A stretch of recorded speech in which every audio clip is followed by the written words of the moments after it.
When starting the next round with the most known era of Dragon Ball, that being the Z era, we have all the Z fighters soundly making the leap above the level of the Golden Age fairly quickly. When faced with the prospect of the android's attack, Piccolo told the group to stay home if they couldn't deal with threats greater than Frieza, who in just his first form could nuke planet Vegeta, a red planet with 2 suns like it was nothing, which has been calced to 29 foe or solar system level, and he could stack 3 transformations that far surpassed the former on top of this world-breaking power, putting him in the multi-solar system ranges, which served as the standard of power Piccolo wanted everyone to surpass, which will scale a lot of the Z fighters that did show up after the 3 years of training above this. We then see the strongest of the group, that being Goku, Vegeta, Piccolo, Trunks, and Gohan, all get bodied by an android or bio-android in some way, shape, or form, and train or fuse to take turns surpassing each other, such as Piccolo with his Kami Fusion Amp, Vegeta with Beyond Super Saiyan, Trunks with Ultra Super Saiyan, Goku with his Mastered Super Saiyan form, and Gohan with Super Saiyan 2, which allowed Gohan to fight and erase the stated solar system and universal level threatened Cell, who possessed infinite power, which would at least get Super Perfect Cell to that galaxy tier of power, since that level of destructive capability would be required to even phase the Dragon Ball universe, which is stated to be infinite.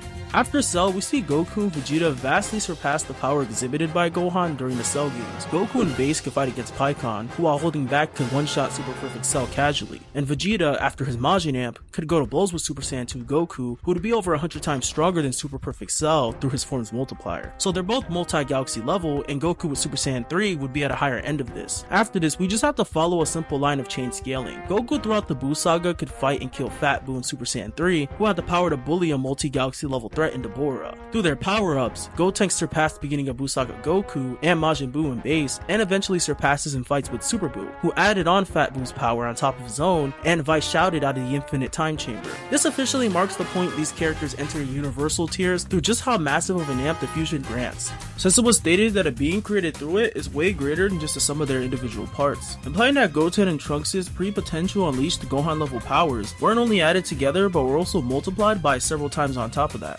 This completely falls in line with how the fusion dance was perceived during the era of Z. It was mostly described in the anime as being an inferior means of fusion compared to the earrings, but as we know in hindsight, this has been retconned to a degree in modern times with Gogeta and Vegito. So if you want something that's more in line with that, there are also story guides from back then that state that the fusion dance, similarly to the Potara, is straight up the multiplication of the 2 powers. So if we're adhering to the older continuity, base Gotenks would be baseline universal, and with his 400 times Super Saiyan 3 multiplier, he'd be low multiversal. If these values seem like they're crazy and just an absurd jump, Super Buu, after absorbing and adding on the power of Gohan and Gotenks, was literally going to unwind the fabric of space-time and collapse multiple dimensions onto the universe from a simple Vice shout, which the Daizenshuu says is performed through the charging of Ki. He went from being able to shout out of the time chamber to being able to crush the entirety of existence post-absorption.